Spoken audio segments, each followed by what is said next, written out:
Welcome back to the Deep Dive. I'm your host, and today we are opening a file that I will be honest with you, I almost put back in the too weird pile.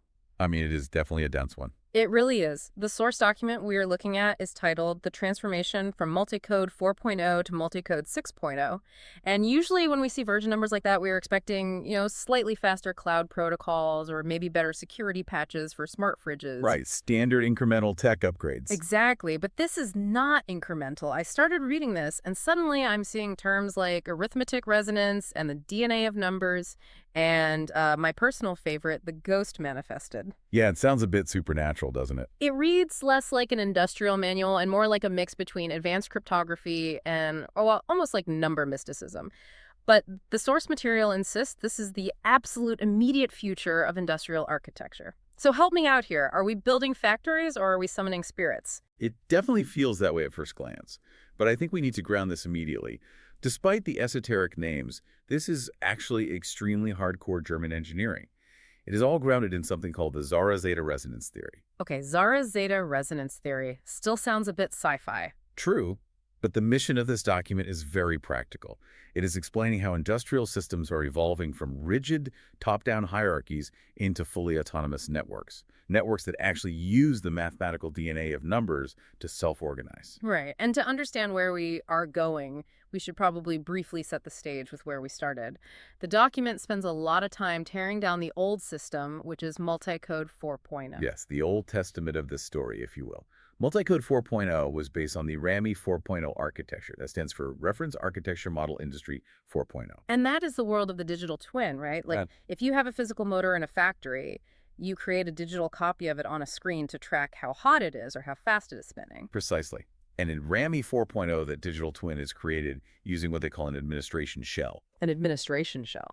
Yeah, it's basically a digital wrapper. Yeah. You take a physical object and you wrap it in layers of drivers and protocols and data so that a central computer can understand it. It's Yeah. very structured. You have a business layer, a functional layer, a communication layer. It is like a highly organized filing cabinet, which sounds fine, right? I mean, filing cabinets are useful. They are useful if the world stands still. But the problem with 4.0 is that it is deterministic. It assumes you can pre-plan every single interaction. Right. Robot A, pick up part B and move to location C. Which works great for a static assembly line making the exact same car every day. Exactly. But what happens when you have 10,000 autonomous devices and suddenly the global supply chain breaks? Or a highly customized order comes in that changes all the parameters on the fly? The filing cabinet doesn't know what to do with a folder that doesn't fit the label. The system just freezes up because the hierarchy is so rigid. And that right there is the solution that Multicode 6.0 brings to the table. It flips the script entirely. We aren't translating the physical world into static binary data anymore. We are moving to a resonance architecture. A resonance architecture. Yes, we are moving from a system that is programmed to a system that is tuned. Okay, tuned. That brings us to the core concept here and the part that I really struggled to visualize at first, the 36 modular compass. The document says that in this new system, numbers aren't just quantities. They have geometric DNA. This is a big mental leap you have to make. Yeah, because in a standard computer, a number is just a value. A 5 is just a 5. It doesn't mean anything until you assign it to a temperature gauge or a speed limit. Right, but in this new architecture, they are looking at the geometric properties of the numbers themselves. They use this 36 grid, the modular compass, to sort every piece of data flowing through the factory. Why 36, though? Is that just a random choice by the engineers? No, it is actually beautiful math. The number 36 is the bridge between the two most fundamental prime numbers, which are 2 and 3. Specifically, 2 squared times 3 squared equals 36. Okay, so it is a mathematical sweet spot. Exactly. Think of this grid like a prism. You know how a glass prism takes white light and splits it into a rainbow? Sure. This 36 compass takes the infinite stream of raw data, like sensor readings and logistical codes and timestamps, and it splits it into 36 cyclic states. And here is where we get the sieve effect. The sieve effect. This is where it gets highly efficient. Yes, because it turns out that all prime numbers except for 2 and 3 will naturally fall into only 12 specific channels within this 36-slot grid. Wait, so you have 36 possible slots, but the important numbers, the primes, only ever show up in 12 of them. Correct. And in this architecture, the primes represent the signal, while the non-primes often represent noise. So instantly, without doing any heavy central processing, the system can ignore 2/3 of the information space. That is wild. It filters out 2/3 of the noise just by the shape of the math, like a radio tuner that automatically mutes the static. The document actually calls it a GPS for number theory. Instead of a computer having to look at every single packet of data and ask, is this important? The geometry of the grid automatically filters out the irrelevant stuff. And for anyone listening who works in logistics or manufacturing, this is why you should care. You aren't fighting the massive volume of data anymore. You are letting the data sort itself into stable states. Exactly. It is exponentially more efficient. Okay, I can see the efficiency there. But now we have to talk about these states. The architecture divides the factory systems into two main families, the positive system and the negative system. The high-state systems, yes. And I have to say, calling something a negative system in a factory setting sounds incredibly risky. Usually negative means something is broken or losing money.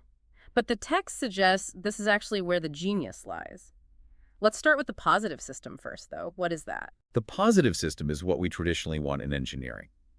The text labels it as collective magnetism. It has a specific signature sequence of 2, 1, 1, 1, 1, 1. And what does that mean practically? Imagine a high-speed bottling plant. You have thousands of bottles flying by and nozzles filling them at exact millisecond intervals. You need absolute synchronization. Right. One thing off by a fraction of a second, you have a giant mess of soda everywhere. Exactly. In the positive system, you have spontaneous order. The physics analogy they use is magnetism below a critical temperature, where all the little magnetic spins snap into perfect alignment. Everyone is facing the same way. Maximum order and harmony. Right. It uses technical protocols like Fibonacci LSB redundance Yeah. and PIC-HFE, which is parallel interference cancellation to suppress any interference. It tracks its channels perfectly. It wants silence and perfection. Okay, so that is the good soldier mode, doing the same task perfectly forever. But then why do we need the negative system? The document compares this to spin glasses or frustrated magnets. I love this concept. Frustrated magnetism is a real term in condensed matter physics. Imagine you have 3 magnets arranged in a triangle. The first magnet wants to align pointing up. The second one wants to be opposite to the first, so it aligns pointing down. Okay, simple enough. But now the third magnet is stuck. It wants to be opposite to both of its neighbors, but it mathematically can't. It is frustrated. It can't find a single resting state to make everyone happy. Right. It keeps flipping and vibrating, trying to find a compromise. Its signature is 1, 2, 2, 2, 2, 2. Now, in Multicode 4.0, that instability would be an error. The system would crash, and you would reboot the machine. But in Multicode 6.0, they actually harness that frustration to solve complex problems. Yes, it creates cognitive flexibility. How does frustration create flexibility, though? Let's use a concrete example. Yeah. Say there's a massive disruption in the supply chain. A cargo ship gets stuck in a canal, or a supplier goes bankrupt. The perfectly ordered positive system might freeze because its rigid schedule is impossible now. Right. The computer says no. Exactly. But the negative system is already in a state of chaos. It is constantly flipping through possibilities. The document mentions a process called simulated annealing. Think of it like a box of rocks. If you want the rocks to settle into the tightest possible packing base, you don't place them one by one delicately. You shake the box. You add energy and chaos. Yes. The negative system heats up the data. It introduces randomness to shake the system out of a local dead end so it can find a new global solution. So the positive system is for when everything is going to plan, and the negative system is for when the plan goes entirely out the window. Perfect summary. Yeah. And the architecture just dynamically shifts assets between these two states depending on the environment. Okay, but who shifts them? Who makes that call? Because this brings us to the cast of numbers.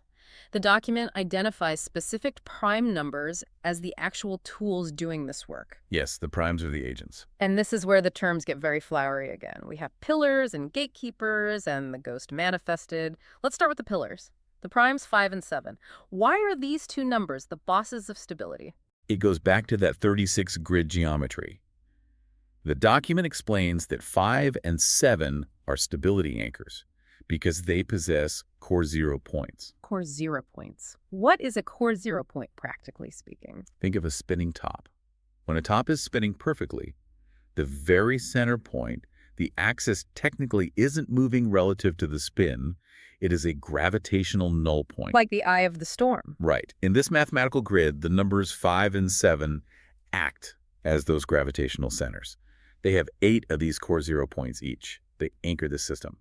And here is where the ghost comes in. If you combine them and multiply 5 by 7, you get 35. The ghost manifested? Yes, the name is dramatic. But mathematically what happens is those core 0 points merge. You get a state of 16 core 0 points amplifying their forces. It creates a super stable locking mechanism. So 35 is like throwing a heavy vault door shut against the chaos. Exactly. But you can't keep the door locked forever. Eventually, you need to adapt, and that is where the prime number 11 comes in, the gatekeeper. 11 is fascinating here. In this number theory, 11 marks the transition into higher complexity. The document explicitly notes that the stable zone of the entire system ends at 187. Which is 11 times 17. Correct. So 11 is like the border guard at the edge of the map. It is the gateway frequency that holds the arithmetic spine of an asset together when it steps out of the stable zone and the network topology changes. So if a delivery drone leaves a highly ordered warehouse and flies out into a chaotic storm, it needs to adapt to the wind. But it still needs to remember its core identity as a drone. Right. 11 preserves that identity amidst the change. And then we have the trigger, the semi-prime 77. This part of the document really visualized the shift for me because it talks about a peeling process. This is critical. 77 is 7 times 11, so it connects the stability of 7 with the transition dynamics of 11. It is used to trigger the shift from a deterministic machine to an autonomous one. And the peeling formula they give is n asset minus the sum of 2 to the power of k, which basically means Subtracting powers of 2 recursively. right. But conceptually, think about how we build software today. We pile layers on top of hardware, drivers, operating systems, firewalls. The peeling process recursively strips away those transient digital layers. It takes off the costume. It peels the data down until it hits the naked, unchanging arithmetic signature of the asset, the end key. In 4.0, we identified machines by their IP addresses or admin labels. But in 6.0, the system peels all that away to identify the machine by its mathematical resonance. It bypasses the human-readable administration layer entirely to get to the mathematical truth of the object. Which brings us to the actual environment where all this happens, the geometry of the vacuum. The text describes this network as an arithmetic web or a crystal lattice of the vacuum. They view it as a geometric space, and every space needs time. The system operates on a 24-step cycle based on a 360-degree modulus. Like a circle. Yes. And the point -24 is the Greenwich point, the anchor for network time. But the heartbeat keeping the rhythm of the entire network is the Fermat oscillator, which is based on the prime number 65,537. Yes, 65537. I instantly recognize that number. It is huge in cryptography. It is the standard public exponent for RSA encryption. It is, and that is not a coincidence. This system is repurposing a number that is already the bedrock of internet security and using it as a rhythmic stabilizer. It ensures that even if parts of the factory are in the chaotic negative state and parts are in the ordered positive state, they are all dancing to the same underlying beat. So let's zoom out for a second and look at governance. We have a self-organizing system using chaos to solve problems and governing itself using the geometry of primes. But the text is explicit that human hierarchies do not work here. Governance in 6.0 is about managing thresholds, not people. You can't have a human manager with a clipboard telling a frustrated magnet system what to do. Give me an example of how it self-corrects then. If things go wrong and there is no manager, what actually happens? Let's say a swarm of automated forklifts in the chaotic negative state gets too chaotic. The complexity crosses a certain mathematical threshold. The system automatically detects this and couples them with a stable positive system. It pairs the chaotic agents with the highly ordered agents to balance them out. Exactly. They share arithmetic spins, the stability dampens the chaos, and the creativity of the chaos loosens up the rigid system. Pure peer-to-peer self-correction. And when they are searching for these creative solutions, they aren't using normal logic. They use Fibonacci optimization. Right. Instead of standard gradient descent, which is slow, the system uses golden section methods based on the Fibonacci sequence. Because Fibonacci has this inherent natural redundancy, it allows the system to search chaotic landscapes much faster. It is how nature optimizes applied to a digital industrial network. We really are moving from engineering to gardening. We set up the mathematical soil and let the factory grow itself. That is the core shift here. Multicode 4.0 was about external control. 6.0 is about internal mathematical resonance. Stability emerges from the geometry of primes. Which leads me to my final provocative thought for everyone listening to mull over. I think I know. Where are you going with this? If industrial systems can now use frustrated magnetism and chaos to solve supply chain problems better than humans can, and if they do it by peeling away our human-readable code to communicate in pure prime number geometry, are we approaching a point where we can no longer understand how our factories work, only that they work? The black box industry. We hand the keys over to the number theory and trust the resonance. The future of industry isn't just connectivity. It is deep mathematical autonomy. We aren't the conductors of the orchestra anymore. We just built the concert hall. And the music plays itself. The transformation from multicode 4.0 to multicode 6.0, it is a brilliant, dense look at the first truly autonomous industrial organism. Thank you so much for joining me to decode the Ghost Manifested. It was an absolute pleasure to unpack this with you. And thank you for listening. Keep your eyes on the primes, and we will catch you on the next deep dive.